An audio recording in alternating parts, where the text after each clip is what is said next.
Hello, viewers! Today I'm finally going to be discussing my thoughts on Fire Emblem Three Houses after beating it. I actually beat it 3 to 4 months ago, but just some stuff came up. I just wasn't feeling like talking about it. I was just down and wanted to make sure that I had high spirits and sure when I talk about this game because I do love this game. And so, yeah, I'm going to be discussing it today. I had the notes already, and I have them in categories for different subjects of the game, like the battle system, the monastery, the music, the story, and the characters and such. And there's a few that I didn't know which category to put them into, so I just put them all together. I'm going to be starting with those first. So I'm going to go over the pros and then the cons for each category. So, well, let's get started. So the first pro for this game is very, very long. Very long. If you have not played this game, to give you an idea, it's at least 100 hours long, even more. I think. Like, I think, I, I think it might even be 150 hours long. Although I take a lot of time with my games to prepare, so I know that I take more time to beat games than others. So it's probably not 150 might not be probably not accurate. Although I might even reach close to 200. I don't remember. But yeah, this game is so long. It's so much longer than any other Fire Emblem game. It's easily double the length of any other Fire Emblem game, which is nuts. So that's the first one. The second pro, the replayability. It's 4 different paths that you can go. And I've only played one, did the Golden Deer first. I just want to give a break. I never was a fan of playing the same game right after beating it. I like to give at least half a year before I play. Well, in most cases. In this case, I'll be starting it up probably in January or February. But yeah, I'm not gonna wait a whole year and a half to go through I guess 2 years to go through all 4 routes. So, but yeah, I'd like to give some time for that to give a break from the game because I cannot play the same game that much unless it's Smash. So yeah, there's a lot of replayability. Just yeah, I'm excited to see like especially after beating the game, like seeing how certain things would go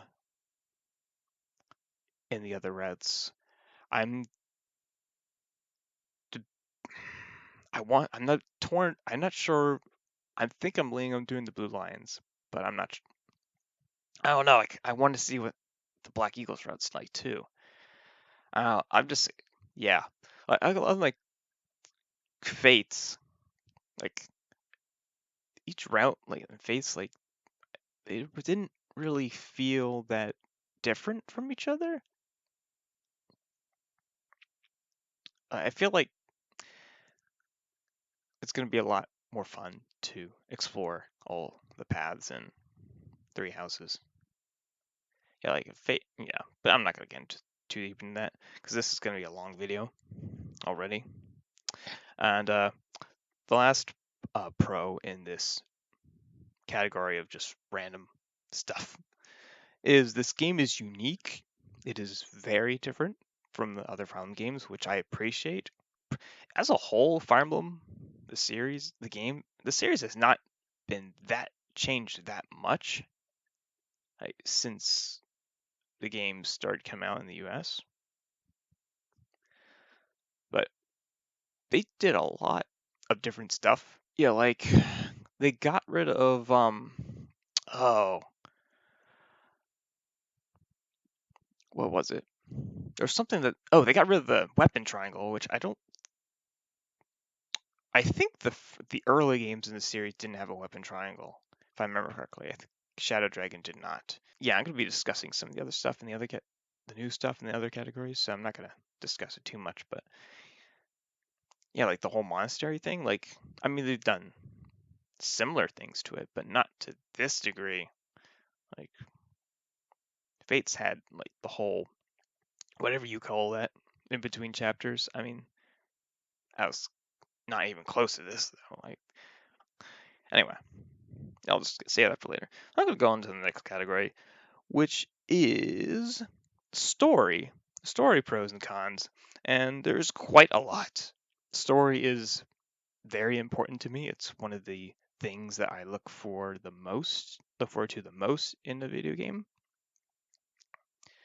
So we're gonna go over the pros first. And first pro, the story is good. It made me think a lot. There were some things that they hinted at that could be a certain way, but maybe not. Like it wasn't obvious. It made me think, and I like that about a story. Like I hate it when games like blatantly just throw in your face, like throw things in your face. Like yeah, like they make it so blatantly obvious that you don't. It's like oh, you could see it coming from a mile away. It's one of the flaws of Xenoblade Chronicles games. Probably their biggest flaw. Like, that always drives me nuts. They have great stories, but they always always make it so blatantly obvious with a couple with a few exceptions, maybe one, but I want to get off track. Um, yeah, the story is really good. Like, I would say of all the Fire Emblem games outside or out in the U.S., the ones that got released in the U.S., I would say story-wise, I would put it maybe at number 3, possibly 2. But it's really good. I like it a lot more than most of the Fire Emblem games.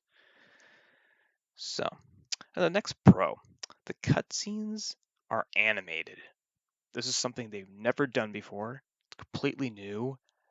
That was a big surprise for me. I mean, it is the first Fire Emblem game in HD, so I guess it's not.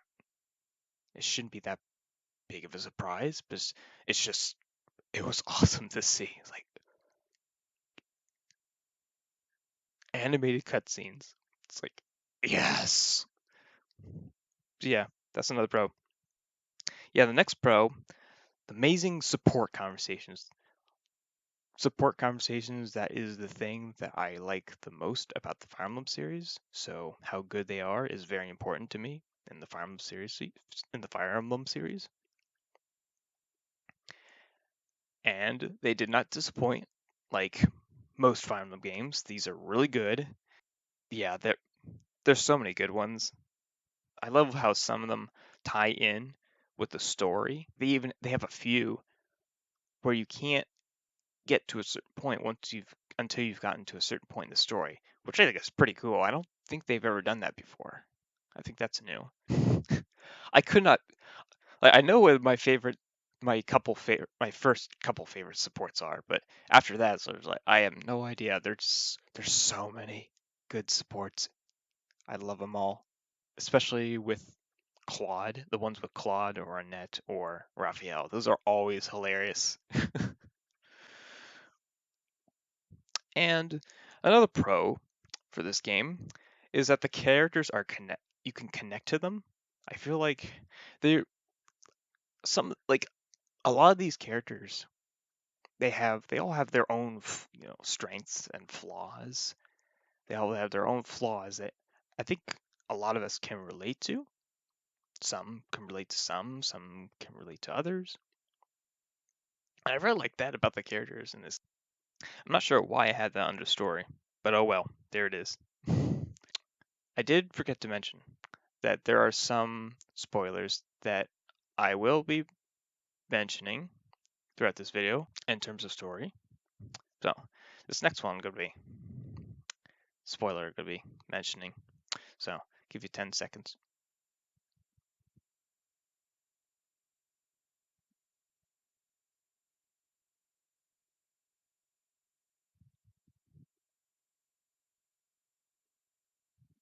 Okay.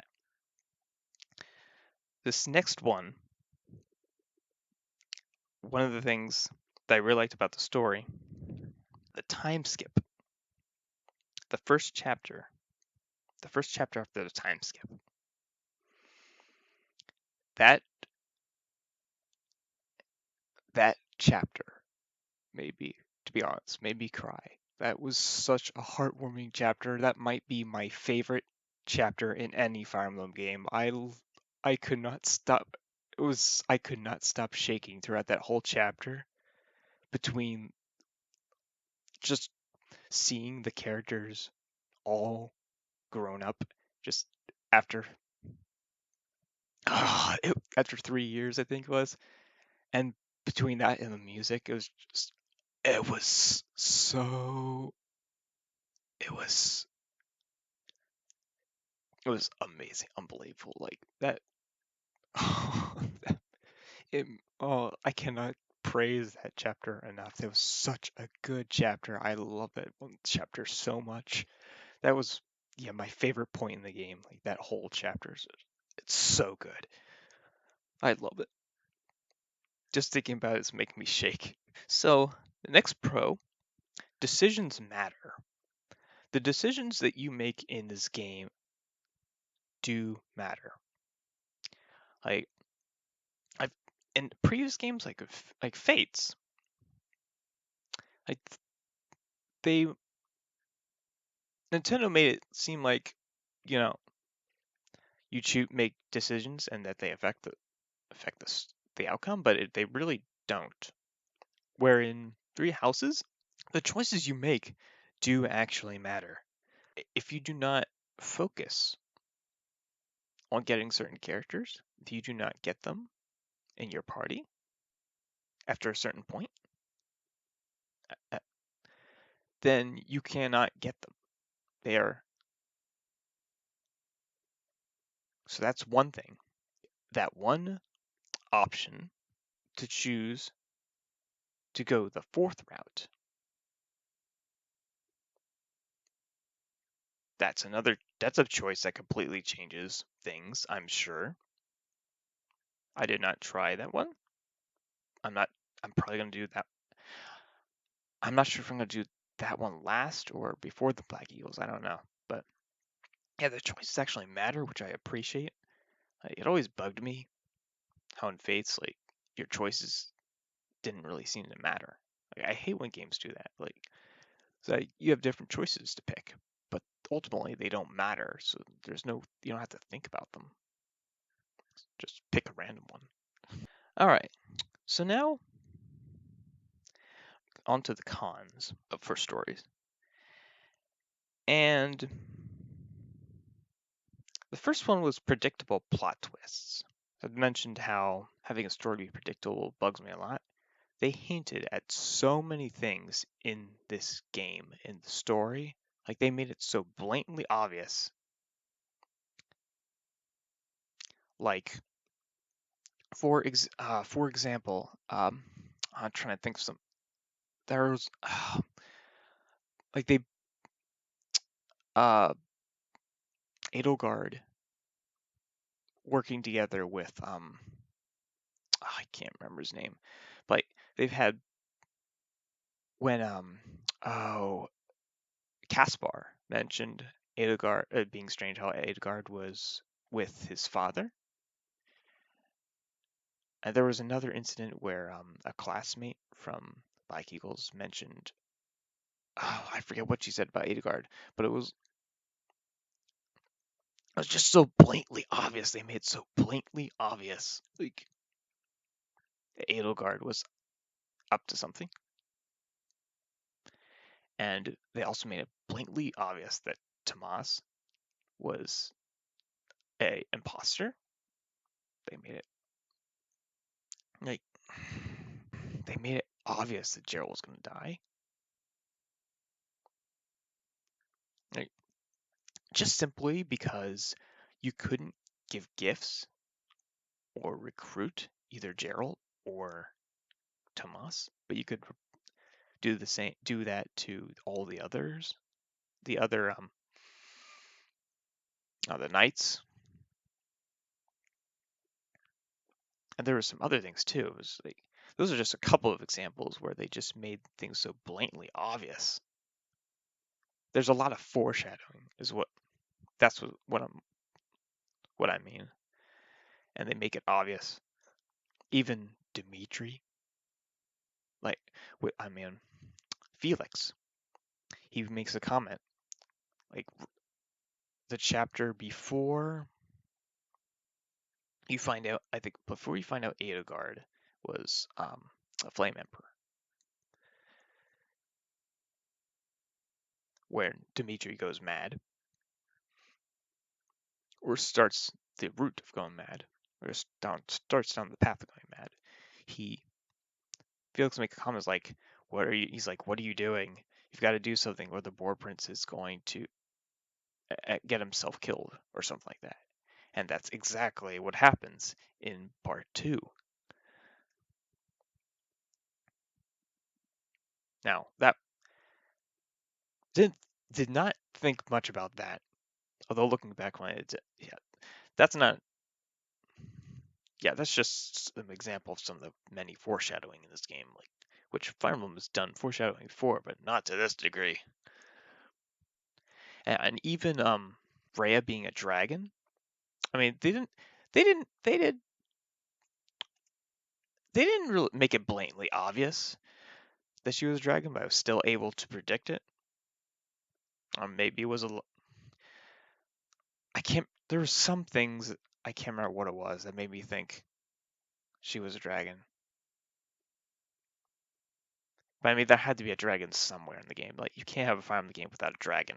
There were some things I did not predict, like Sothis being the being the gosh,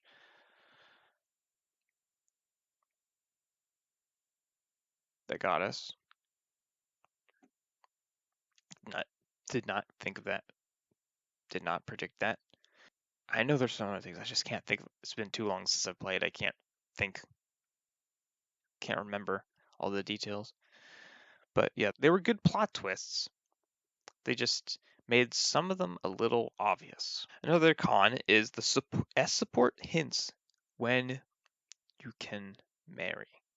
When you get to an A support, or is it S? It says on the description when you try to either go get it up,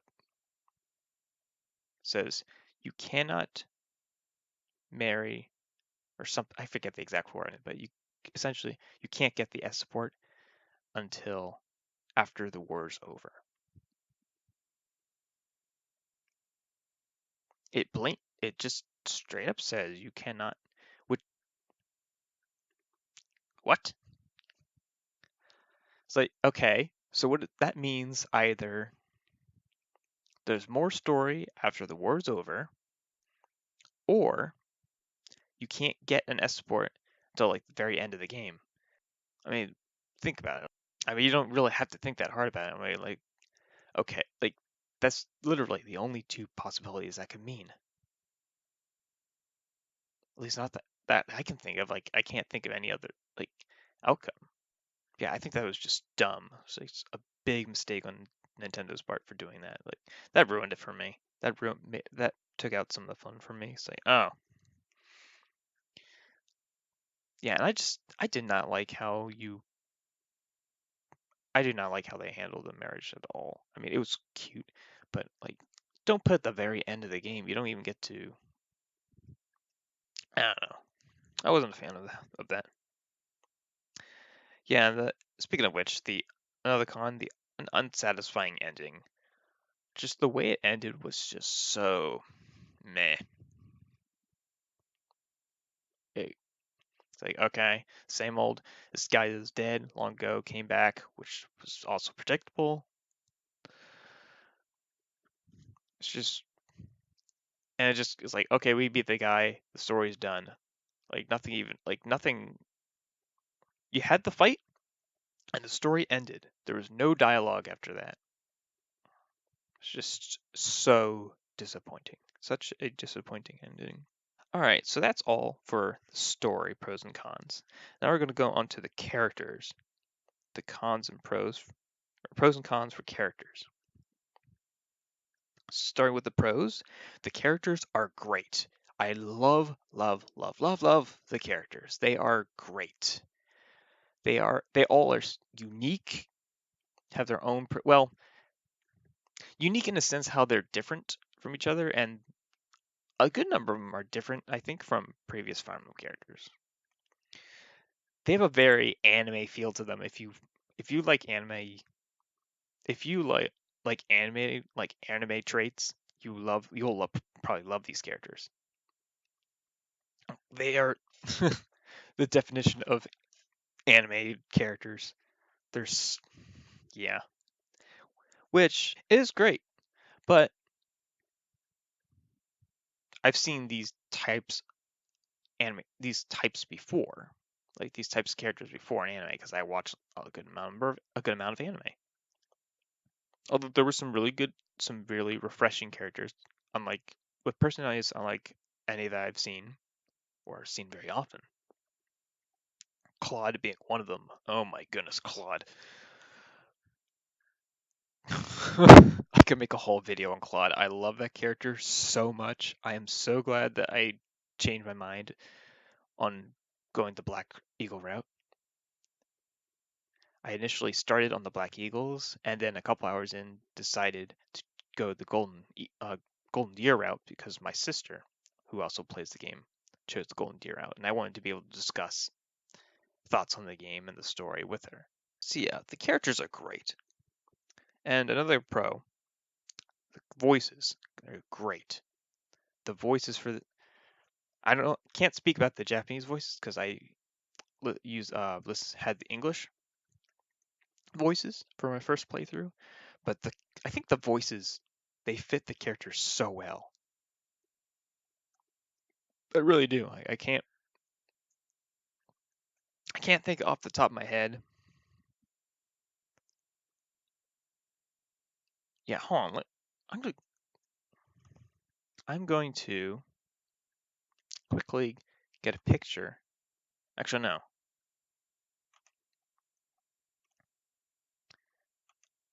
See, I have a wallpaper of all the classmates here. I'll get most of the characters. Yeah, I'm just looking. I'm looking here. I'm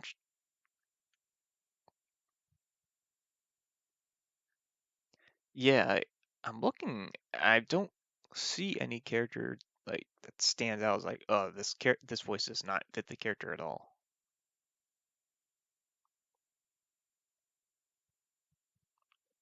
And some of them are just plain up perfect for the character. Like like Lauren's. Oh my goodness, that voice is so perfect for his character.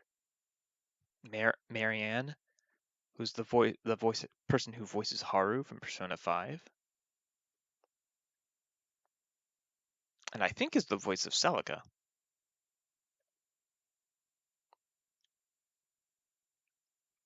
No, wait, no, that's a different voice actor. Yeah, I like Petra's voice. Claude, Dorothea, Ingrid, Bernadetta. Like, I can't.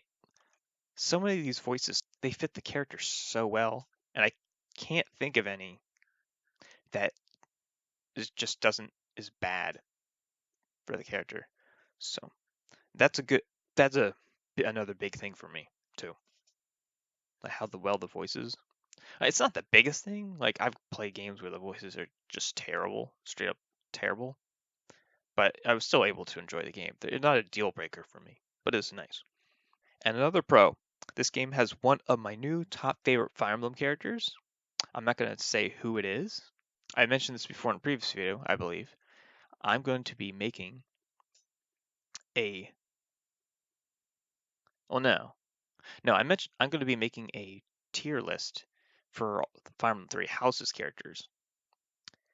Once, yeah, I'm going to do that, and then after I've played all three routes, the main routes,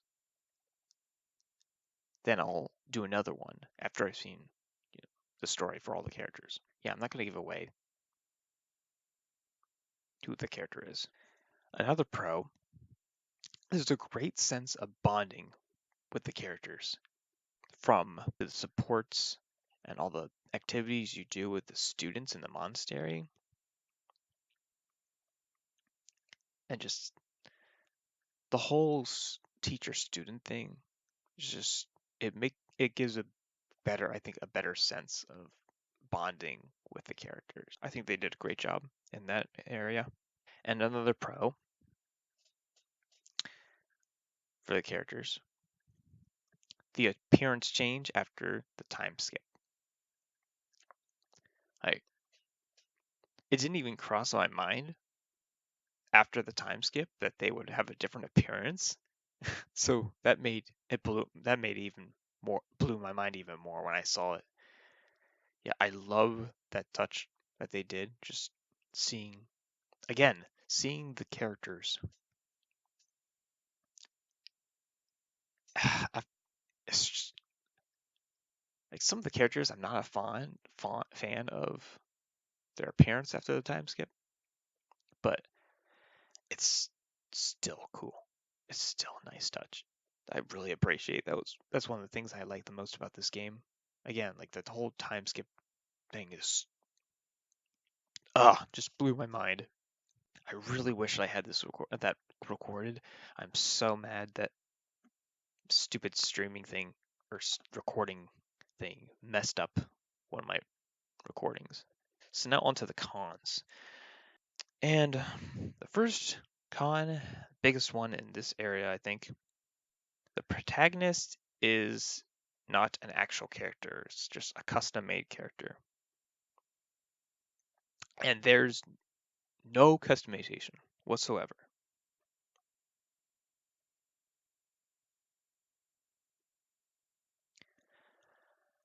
It bothers me enough when the character is not an actual character, it's a custom character. I prefer to have an actual character instead of a custom character because they're not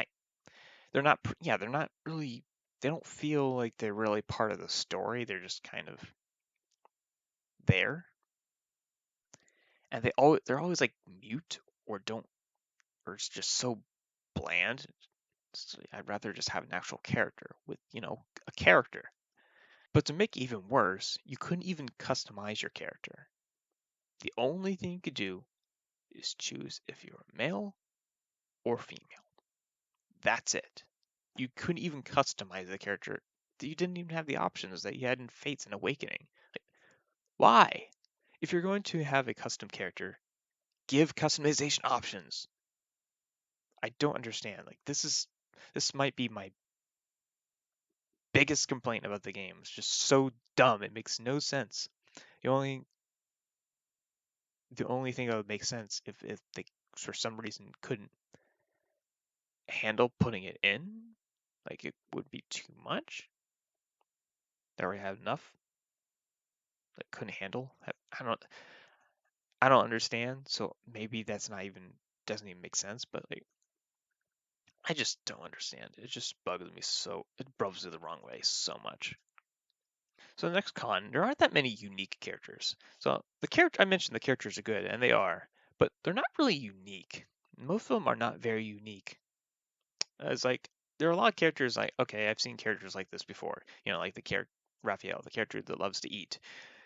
We've got Cinderella's in here. We've got, I don't think there's a Yandere, is there? No, that would be a little bit awkward.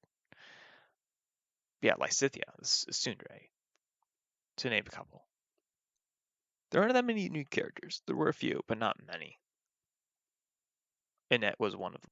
Not super unique, but unique enough. The next con, the designs of the characters are not very interesting overall. Character design is something that I have come to appreciate a lot more in recent years. It has changed my opinions on characters a lot. Like, the design of the character, their outward appearance, has changed how much I like the character. Not to a super big, huge degree, but enough that it makes a difference. And the designs most of these characters are just not that interesting to me. Like like none of them really stand out to me. It's like, and part of it is because they all are most of the time are wearing school uniforms. That's probably a big reason. That's a big reason. But yeah, like I really like Dorothea's, especially prefer before the time skip. Not so much a fan of it or design after the time skip. I mean, I do like it, but I just love her pre-time skip design so much. Like I Claude's design, I love his. Petra's, and I like, yeah, like aside from those three characters, I can't think of anyone. It's like those are the only three. Another con, and this is the only thing that I am sad about not having done the Black Eagles route first, because the Black Eagles students I like the most from what I've seen. And that is seeing the students from the other houses after the time skip.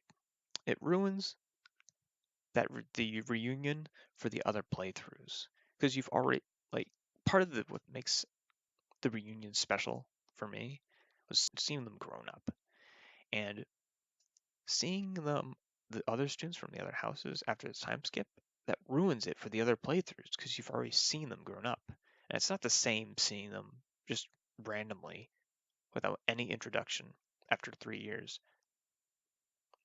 in the monastery. It's not the same. So I kind of I wish there was some way. I mean, yeah, I don't think there would have been a way, but I wish there was some way to avoid seeing the characters from the other houses after the time skip.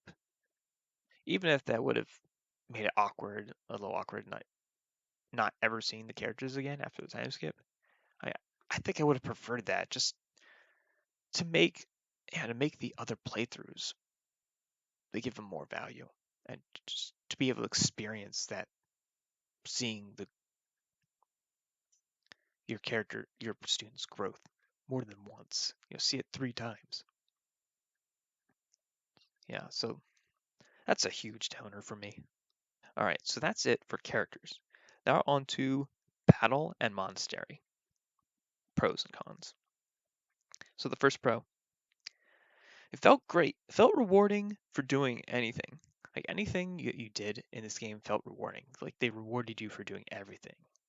Like, you could fish to get experience. You could cook to increase support, which you can use to recruit other units, other characters.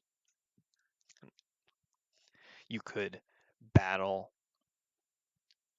to gain extra experience and get money. You could go in the arena to get more money, to buy more things, to buy like gifts, which you can use to increase support, to get characters. Like the list goes on and on and on and on. Just everything just flowed together so well. Like everything that you did had a purpose up to a certain point. Up to a certain point in part two, it doesn't really matter. Like a lot of the part two actually, it's a sense of purpose for everything you did for a big portion of the game. Just made it that much more enjoyable. That's a huge pro. Another pro, the monsters are a cool idea. I really like the idea of the monsters a lot. Like, it's something new and very interesting. My only my only complaint about the monsters is that they made them too easy to take out.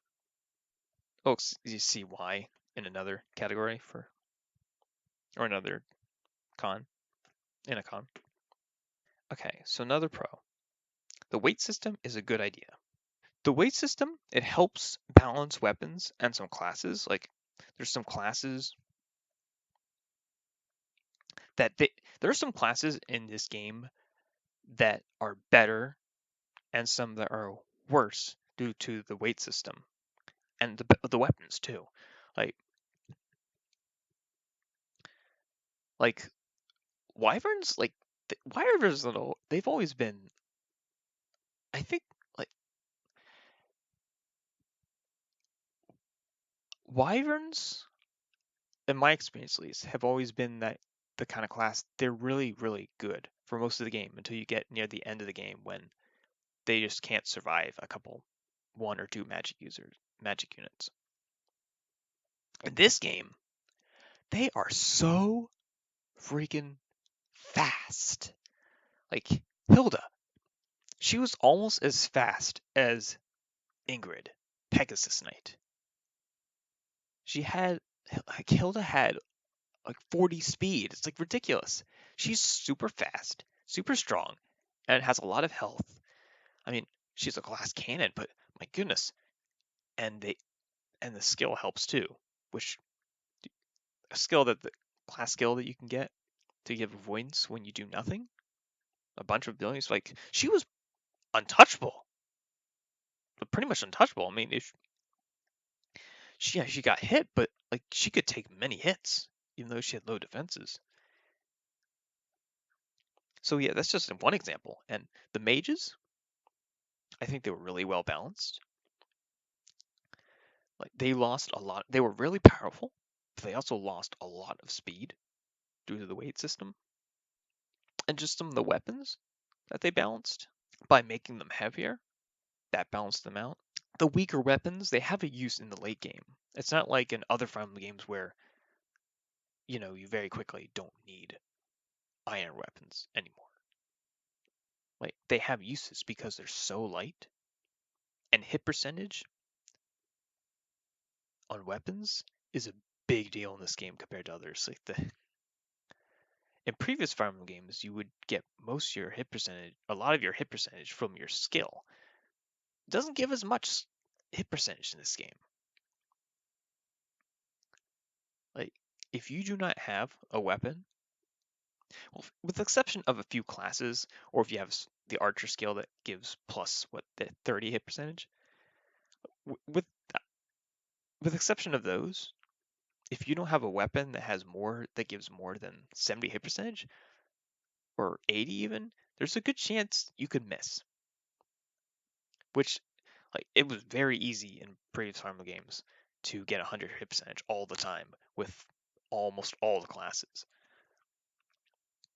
So I think they did a great job with the weight system. Yeah, and the buyable weapons, they're balanced too. Like it's a good thing because I mean, it's like being able to buy killing edges. And I think you could buy brave weapons. That was another thing. The brave weapons, they only strike twice when you initiate combat, which makes them far worse. And I think they're heavier in this game too. So actually, I did not use the brave weapons at all. I just found that there was never a situation where I would want to use them. I had them. No, I did have some, but I did use them some, but not nearly as much. Even the killing weapons, I mean, I did use them a good bit, but not nearly as much as I usually do. I usually go ballistic on the ones they can buy the killing edges and killing edges anyway. Yeah, the weight system's great. Okay, and another thing, some enemy unit classes are much better late game. Like one of the problems with other farm games, like late game, it gets so easy. Like you just outclass all the enemy units. But there are a couple in this game which are actually legitimately difficult. Like they're not. You have to be careful with them. Those are the speedy characters. Surprise, surprise. Speed is always good. Swordmasters and assassins. They are so ridiculously fast. They are almost always faster than all of your units and will get doubles against all of your units except for your fastest of fastest characters, Pegasus and Swordmasters. And sometimes even Swordmasters, they'll help depending on your level. If you're not keeping that character up in level with the enemy units, the enemies will get doubles against them too. Like so you can't just blindly go in. Well, technically you can go in blindly because that stupid time thing, which you know, that thing can burn. But yeah, like without the time thing, regarding the time thing, like you actually have to think. You can't just charge in. You have to, yeah, you have to be aware of these enemies. And some of the warriors too. I mean, they, like always, they have lower hit percentages. It is better, I think, from previous Fire Emblem games. They hit even harder though. Like your mages, they will die in one hit if they get hit. You have to be very careful, even with the warriors. Not as careful as others. I mean, you could just easily kill them because they can't dodge, really. But you still have to be aware of them. You have to be aware they're there. You can't just send enemies out and like, oh, I'll just send these guys out here and they'll be fine. Doesn't matter who's out there. Yeah, the monsters too. You have to be wary of them. The monsters, they can be a problem, especially again the fast ones. Oh, and another pro. The battalion animations are fun to watch and give a sense that you're in a big battle in zoom mode. This I really love. This is a new thing that they did, that where you can, zoom in and play in 3D. I love that feature so much. When I first the prologue and I saw that, I just went berserk. I was like, this is so cool. It is such a cool feature. It is a very cool feature. Like the only problem with it is that it's pretty much unplayable if there's a lot of enemies out. It lags so much. This game was clearly pushing the Switch console past its limits. It just couldn't handle. It can't handle multiple enemies, which is such a big disappointment because I was going to play this whole game like that because it was different. It was another way to enjoy the game Fire Emblem in a different way, and I like playing in 3D. It's just, but I just it, yeah, the slowdown, everything, the frame rate just dropped whenever there were a bunch of enemies. So it just took the fun out of it because they were not running at a realistic speed. All right, and now on to the cons. This is another one of the biggest cons for this game, and is a big con, the biggest con in many other Fire Emblem games, specifically the handheld ones. The battle and level up outcome is not chance based, but based off how you perform your turn. Like, it, this is something that I noticed when I forget what Fire Emblem game it was. I think it was the Blazing Sword that I noticed after playing the same chapter over and over again, doing the same thing. The outcome and the level ups were exactly the same. And that's when I did some experimenting and found that it is in, indeed, and not just the Blazing Sword, but all the other handheld games, except for Awakening and maybe Fates. I can't remember about Fates. The outcome is based on how you do your turn. If you do your turn exactly the same as you did another time trying out that chapter, the results will be the same. In order to have different results, you have, yeah. And I mean, if you move, even if like moving a character to a certain point in the same way, like if I were to move a character down in an L, the result would be the same. Like, but making that character move into that point in a different way could possibly change the outcome. I found that, at least in Blazing Sword. I didn't test in the others, but I did. It was very clearly obvious. All these handheld games, minus Awakening and May Fates, that doing the same thing definitely made made the results the same in battle and the level ups. Like, which means they're not chance based. Not chance based, which is so dumb. It's so freaking frustrating. Is my biggest complaint about these Fire Emblem games. I want them to be random. I don't want to be forced to have to change my strategy because the game decides this is going to happen because you did this pattern. of doing things with your units.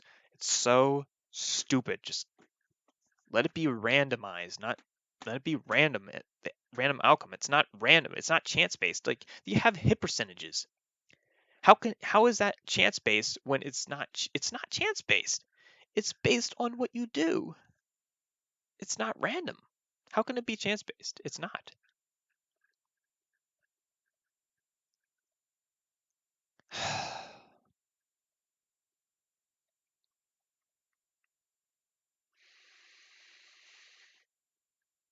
Yeah, when I found out that they started doing that for 3 houses, like, oh, they're doing it for console games now too. I mean, that was such a huge disappointment for me. Like that just dropped this game's rating for me by like 2,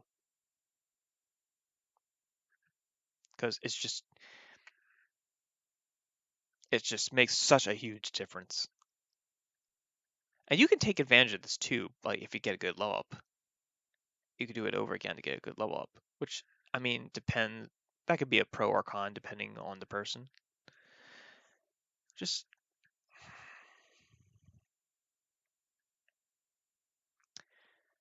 I don't want to be forced to have to play a certain way in order to win like imagine like you have a good plan, it's perfect, but the game decides, oh, you're gonna get hit and die from this character. You're gonna get hit by this ridiculously high hit percentage every time you try this plan. You have to change it, and you makes then you have to try to find another plan, which might not work as well. It doesn't make logically it doesn't make sense, but maybe it will work because the game decides so. It's just it drives me nuts. I hate yeah, like yeah, I can't stand that. That that actually probably is the biggest con for me. It's either that or the voice actor thing, or not the voice actor, the customizable character. One of those two for sure. Those are my two biggest cons for this game. Another con: the overall battle system is bad and not interesting. There wasn't really anything like super exciting about the battle system, like not like the actual like fighting, not like the zoom thing. Like that's I don't consider that part of the battle system. The weight system was good, but like the whole using your health to use skills, it was just they took how the skills worked from the Gaiden remake, Shadows of Valentia, and they changed using a weapon durability for the cost with health. And I found that most of the time it just wasn't worth it. Like the skills were just not worth it most of the time. Like the only skills I used were one that I forget what it's called, the one that heals half your health.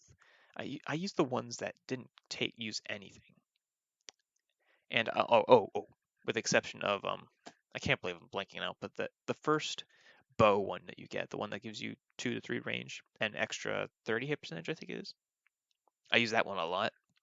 But aside from that, I didn't really use any of them. They just weren't worth it because like you couldn't. It used up on top of using weapon durability, you end up doing less damage because you only do one attack, and money actually matters in this game. So wearing down your weapons is actually a downside. Yeah, I know. Like in a Fire Emblem game, money actually matters. Like you can't just willy nilly buy stuff and have a million gold. But yeah, the battalions, they are OP. They're overpowered. I usually not usually one to say that like things are overpowered, but like they are. Like the cost, like they give such a huge boost, and they allow you to freely throw an attack at someone. They can't attack back, and the boost that you get from them, like it would have been fine if they didn't have the gambit boost to increase the chance of hitting, because without it, the hit percentage is very low. The chance of hitting it's like a gamble, you know. They can't attack back. That's the upside, and you do a little more damage depending on how much charm you have, but you have a lower chance of hitting. And yeah, you could, and yes, you can only use a couple of game, like a chapter. I get it, but when everyone has a gambit, it doesn't matter. You only need, I mean,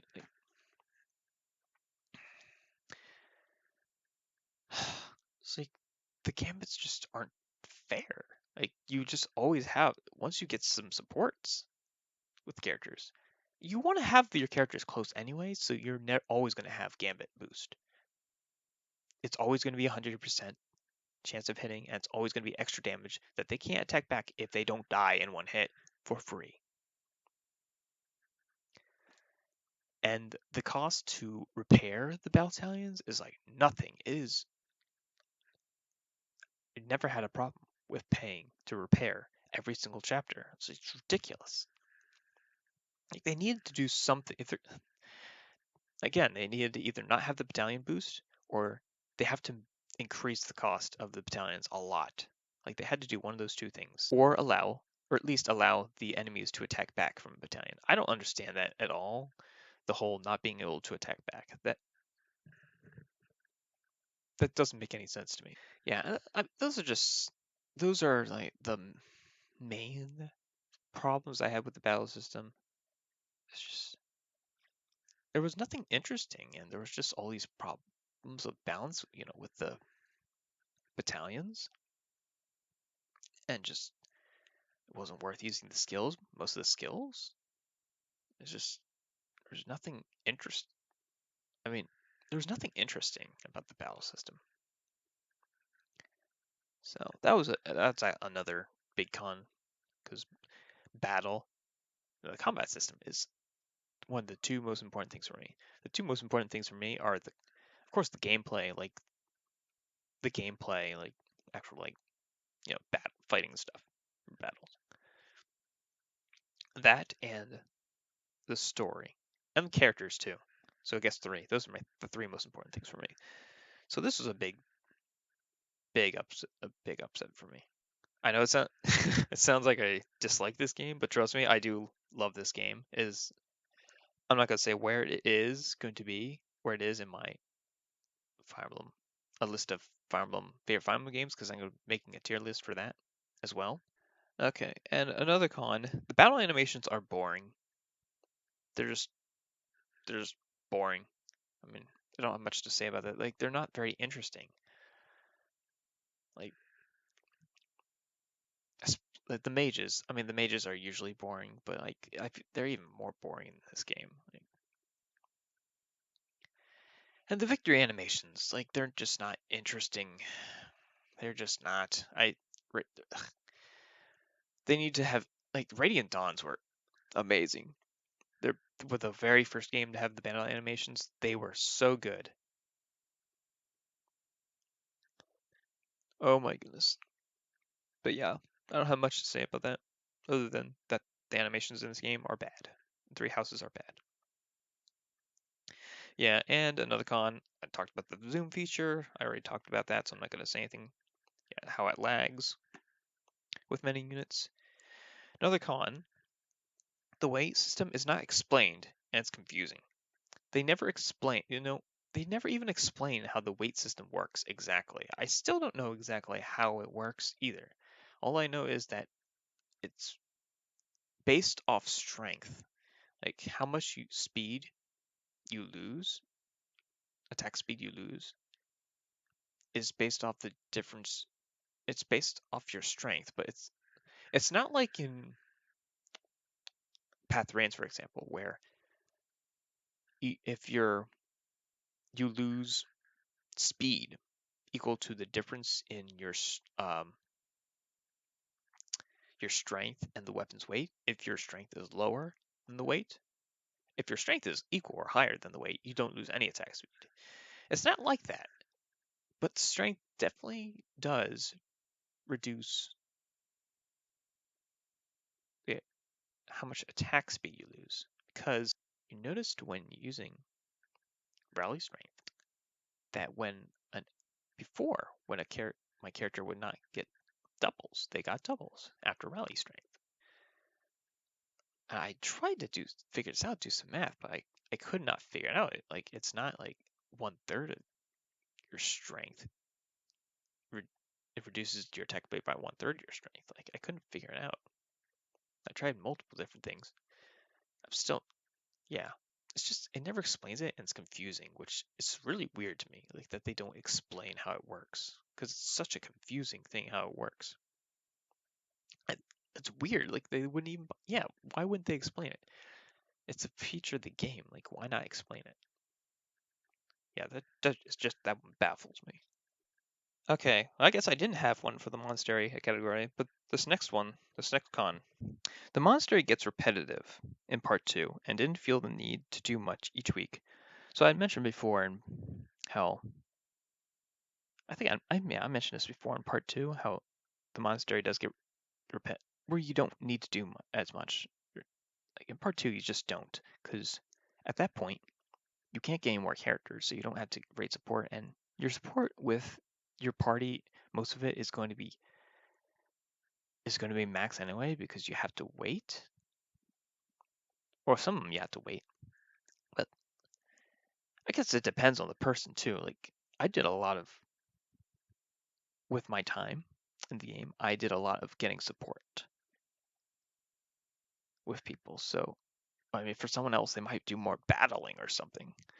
So, but yeah, and even like the tests. I can't believe I'm forgetting spacing on what they're called, but where you increase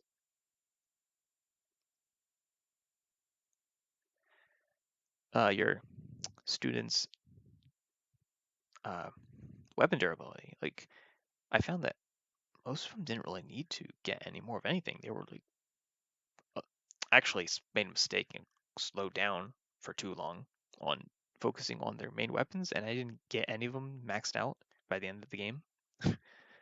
But if they didn't need it, they were fine. They were all like A on their main weapons. Yeah, like yeah, once you get to part 2, it speeds up a lot because you just don't need to think about what you're gonna do. I mean, you do need to think about it. It's like, oh, I don't need to do anything. I mean, you need to think about what you're gonna do, but for a different reason. Not because there's so much to do, but because there's not enough to do. Or you could just be like, just do this, this. You could do what I would do and just like, oh, just eat a bunch of times and get your stamina back up. Or motivation, whatever it's called. Alright, another con. Repairing weapons is a cool idea that makes sense, but it is unfair late game because late game when money isn't an issue. So I know I mentioned how the weapons were balanced, especially on the stores. The idea of repairing the weapons I think is a cool idea. And yeah, for most of the game it's fine, but once you get late game when money actually doesn't matter anymore, we have plenty of it. It's just is unfair because part of the balance in the weapons is that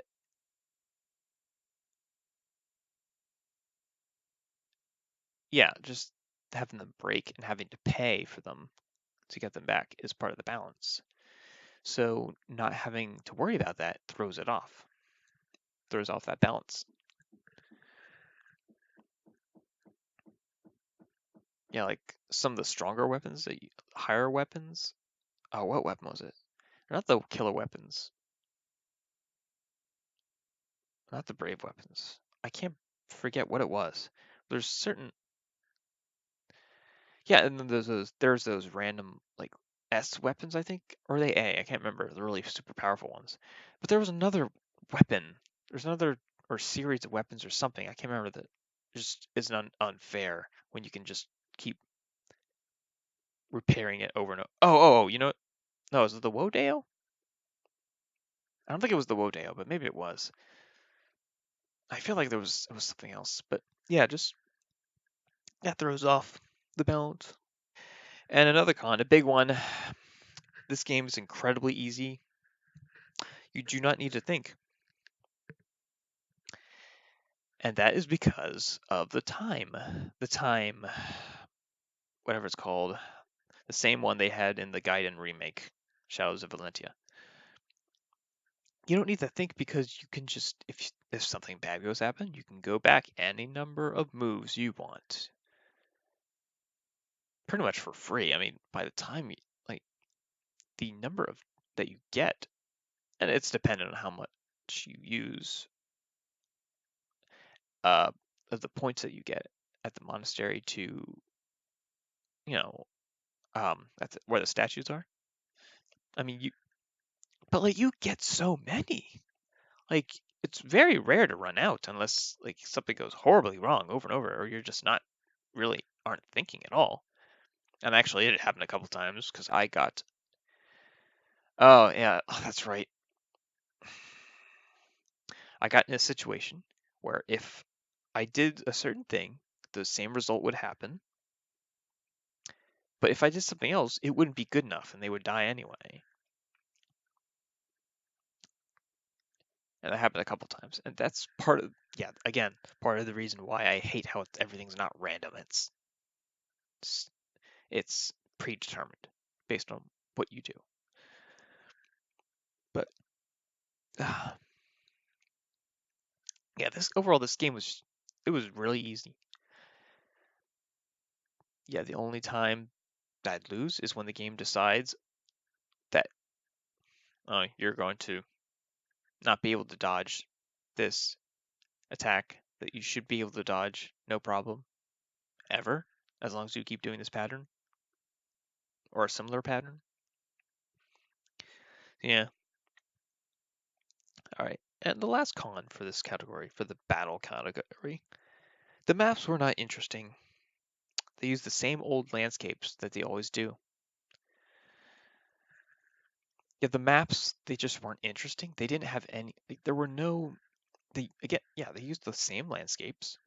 They didn't have any new gimmicks or anything. I don't think they had any gimmicks for any of the chapters. No, I know they have the lava one. But they might have one other, but like they didn't have any, and even the gimmicks were the same as that. They've had used the fire gimmick in so many Fire Emblem games. Yeah, the maps. I don't have much else to say about this, and this video is long, getting long. Is so I'm going to move on to the last category, which is music. I love music. I have loved video game music. It has been my favorite type of music for so long. And is one of the things I appreciate most about video games. It is not appreciated enough. It gets overlooked so much. And there's still people to this day who, from older generations, that think that video games are still just bleeps and bloops. It's just like the old days when no, like no, no. Just listen to a video game soundtrack from today and you'll see it's completely different than way back. Like video game music has evolved so much. Like, it is some of the most beautiful music you'll ever hear. But onto the pros. Like I said, the music is amazing. It's possibly my new favorite Fire Emblem soundtrack. So good it might be my new favorite. And it has my new favorite preparation and my battle music. The move, the preparation music for part two.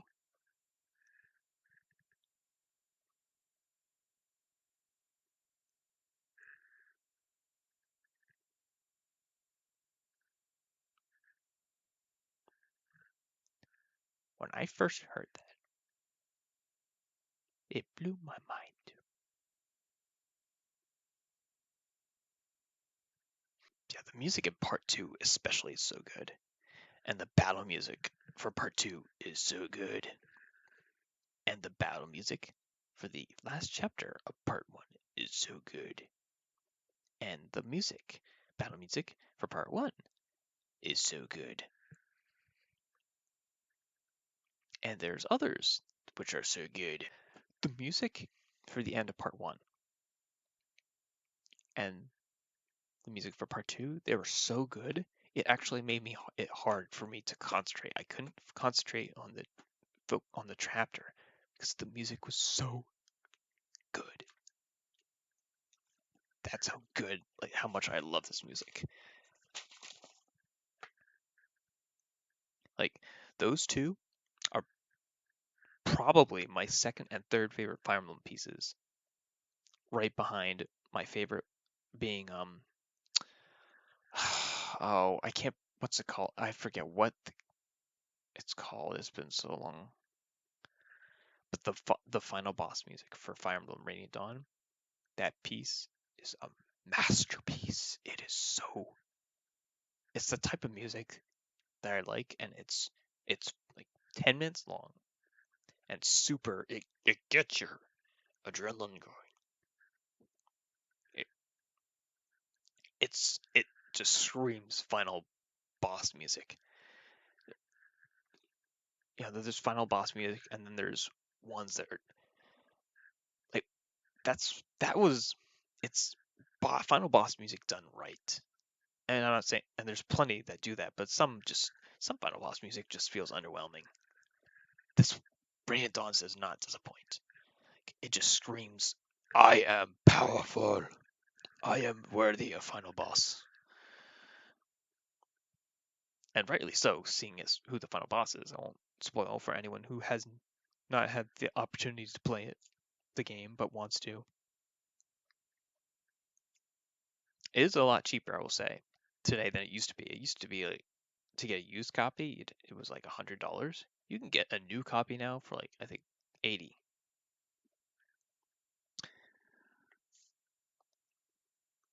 Yeah. So that that's all that I have to say about Fire Emblem Three Houses. I would do want to say, if Nintendo happens to be watching this by any chance, please please please make a digital soundtrack of Fire Emblem Three Houses.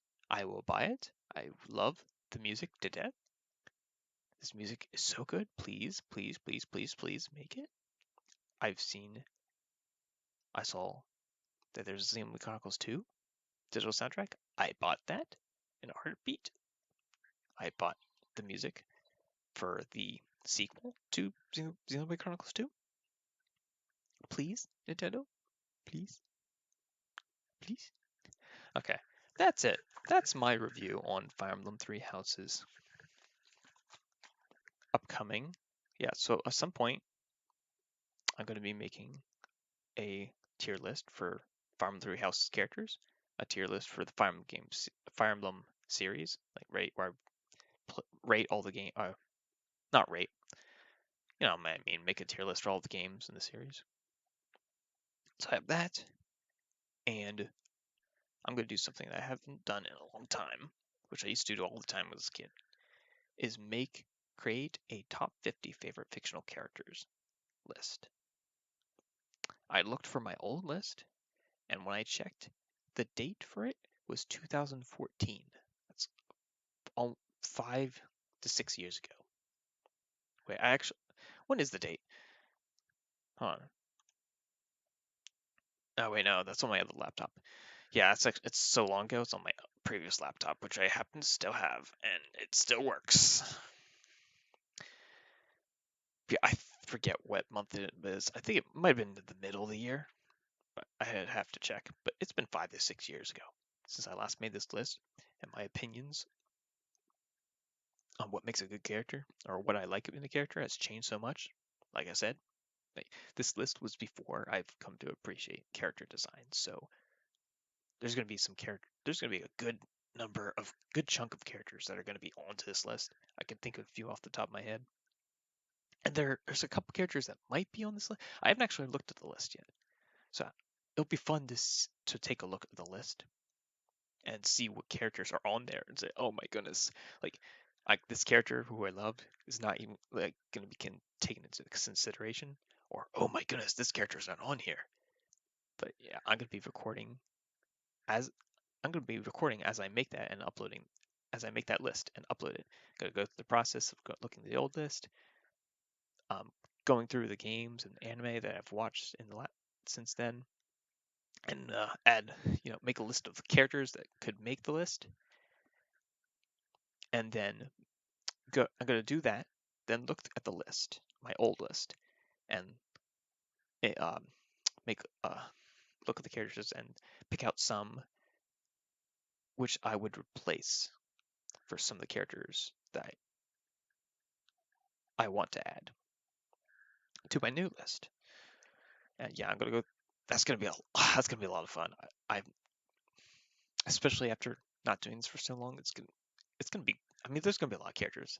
There's gonna be a good number of characters. Probably a lot that's still gonna be on there, but I imagine there at least be 10 characters, new characters on there. I could be looking forward to that. I hope that you will watch it, and I hope that you will enjoy it. And I hope that you enjoyed. If you look at the figures, oh my, from behind, I have, if you can tell, you can see that if you're familiar with the Tales series, I'm a huge fan. I've got Lloyd Irving up there. I've got Colette. I've got Estelise from Tales of Vesperia, and Rita and Mordio from Tales of Vesperia, and Lloyd and Colette from Symphonia. And we've got and some other Monster Hunter figures down there, and some other random figures which you probably can't even see, and all my Nendoroids up there.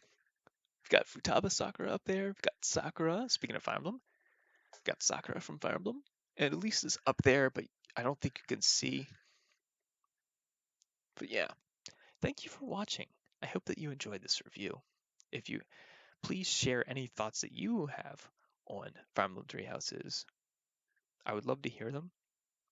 You don't have to worry about any criticism. There will not be any criticism here. You are fine to have a different opinion on the game in any way. I'd love to hear what you have to say. If you disagree with something that I said on the game, that's completely fine. That's completely fine. Don't want you to feel any pressure. I'd love to hear your opinions regardless. So, have a nice day